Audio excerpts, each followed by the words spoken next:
Hello friends, केम छो? सुपाली पटेलनी रसोईमां तमारुं बधानुं स्वागत है। तो चलो आज एक नवी रेसिपी शुरू करिए। तो फ्रेंड्स, आ इंग्रेडिएंट लई लीधा है। तो आज आपणे बनाववाना छे डूंगળી आखी डूंगળીના શાક। तो एनी माटे आखी डूंगળી लई लीधी है छोलीने, पछी डूंगળીના આવી રીતે टुकड़ा कर लीधा है जे मिक्सी में हूँ पीसीश। अने आ टामेटा बे मोटा हता ने एक नानुं हतुं ए टामेटा लीधा है। पछी बीजा खड़ा मसाला है जे वघारमां मूकवा, तज पत्र, पछी बादू, पछी मरी, लविंग, तज अने लीला बे मरचा एटलुं लीधुं छे। पछी हूँ तमने एक ट्रीक बतावीश के तमे तज लविंग मरी जे मसालामां मूकता होय ने तो मसालामांनी जग्याए आवी रीते तमारे एक अलगथी डब्बो कर देवानो, तो बधुं एकमां ज तमने मळी जाय, तमारे अलग करवुं ना पड़े। तो आ बहुत सरस ट्रीक है, तमे खास अपनावजो। तो सौथी पहला आपणे टामेटा अंदर एड कर दईशुं अने टामेटानी जोड़े ज आ डूंगળી अंदर एड कर देवानी अने जोड़े ज आपणे एने पीसी लईशुं। तो पीसाई गयुं छे, आवी रीते पीसी लेवानुं। हवे वघार करीए। हवे आ दही लीधुं छे, दहीमां आपणे मसाला रोटिंग एड कर देवाना। तो हळदर है अर्धी चमची, धाना जीरु पाउडर है, मरचुं है, गरम मसालो है, काश्मीरी मरचुं है ए 2 चमची एड कर देवानुं।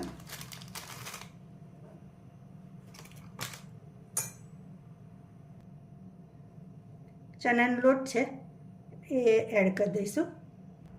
हवे आमां थोड़ुंक पाणी एड करीशुं अने बधुं मिक्स करी लेवानुं।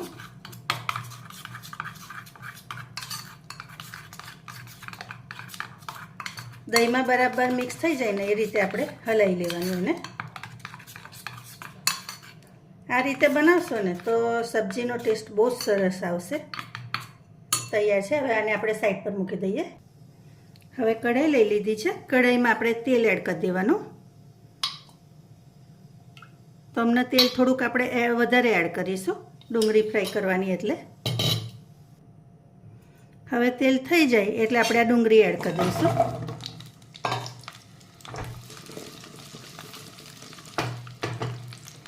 एने आपणे बराबर फ्राय कर लेवानी।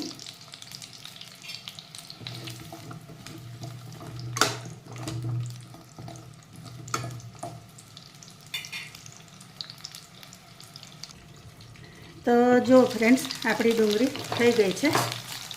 तमने एवुं होय थशे के अमने तो कापा तो कर्या नहीं, तो पछी थशे केम मसालो, पण एने कापा अत्यारे एटला नहीं करवाना के कापा जल्दी कर दो ने तमे तो पछी छे ने ए छूटा एना जे पड़ होय छे ने तो छूटा जल्दी थई जाय। आवी रीते राखो ने तमे तो डूंगળી तो शेकाई जाय प्लस एना पड़ा हवे छूटाई नहीं पड़े। हवे तमे ज्यारे एनी ग्रेवी करीने एड करवानी होय ने त्यारे तमे कापा पाडीने एड करो ने तो चाले। एटले आ एक टिप्स तमारे खास याद राखवानी। हवे आपणे एनो वघार कर लईए। तो जीरु एड कर दईशुं अने जीरानी जोड़े जे आपणे प्यूरी बनावी हती ने ए प्यूरी एड कर दईशुं।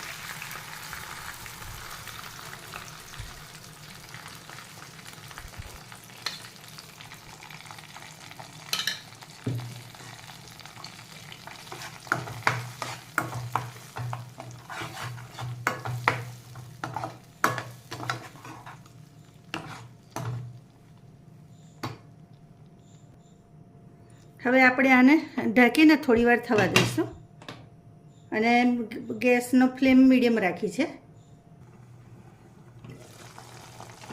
हवे ग्रेवी में थोड़ुंक मीठुं एड कर दईशुं तो आपणी ग्रेवी जल्दी थई जाय।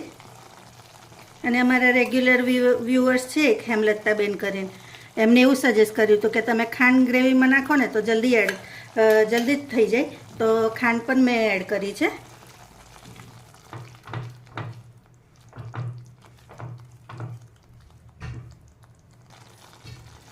हवे आ तज लविंग मरी हता ने ए पण आपणे आ टाइमे एड कर दईशुं।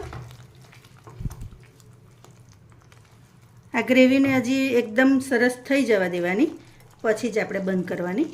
એટલે હવે ઢોકીને હજી થવા દઈશું. હવે આપણે ગ્રેવી જોઈ લઈએ.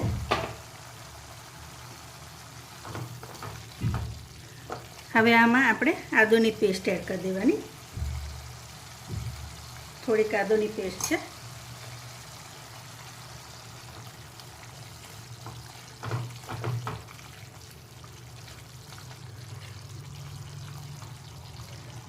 અને આ ગ્રેવી આટલી થાય ને પછી આ જે દહીંવાળું મિશ્રણ છે ને તે આમાં એડ કરી દઈશું.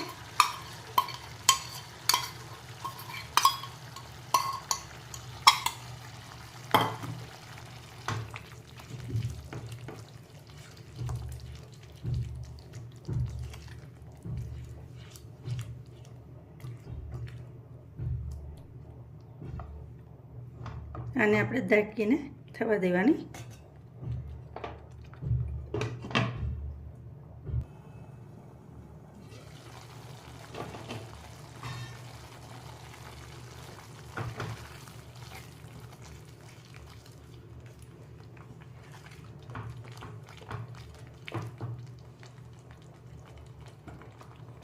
આમાં આપણે હવે મીઠું એડ કરી દેવાનું ટેસ્ટ પ્રમાણે.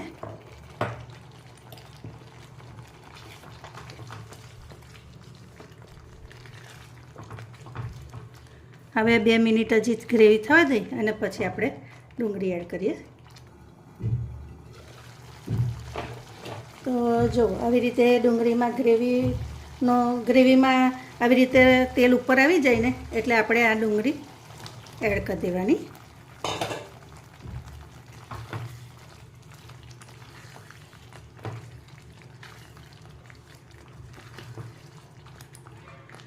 અને ચણાનો લોટ નાખ્યો છે આપણે, તેનું કારણ એવું છે કે ચણાનો લોટ નાખવાથી દહીં છે ને ફાટતું નહીં. જે ઘણી વાર તમારે એવું થતું હશે કે ગ્રેવી બનાવો દહીંવાળી તો એ ફાટી જાય અને છૂટું રહે, બરાબર. તો આ બીજી ટિપ્સ એની છે કે તમારે એમાં થોડોક ચણાનો લોટ દહીંમાં મિક્સ કરી દો ને તો તમારી ગ્રેવી આવી થીક રહેશે અને ફાટે નહીં.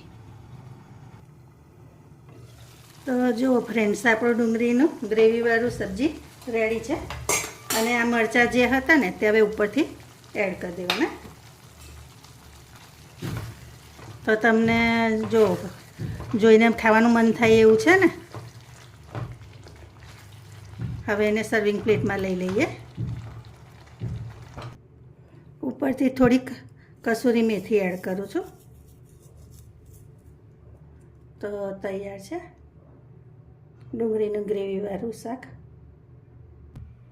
તો જો ફ્રેન્ડ્સ, ગરમા ગરમ મકાઈનો રોટલો અને ડુંગળીનું શાક ખાવાનું મળે તો મોજે મોજ પડી જાય. તો તમે એકવાર આ રેસીપી ચોક્કસથી ટ્રાય કરજો અને મને કોમેન્ટમાં ચોક્કસ કહેજો કે તમને આ રેસીપી કેવી લાગી. ચાલો તો નવી રેસીપી સાથે આપણે ફરી મળીશું. ત્યાં સુધી આવજો. જય અંબે. જો ટેસ્ટ ખાવાનું મન થાય છે ને તમને, તો બનાવજો ચોક્કસ અને મને કહેજો કોમેન્ટમાં. જય અંબે.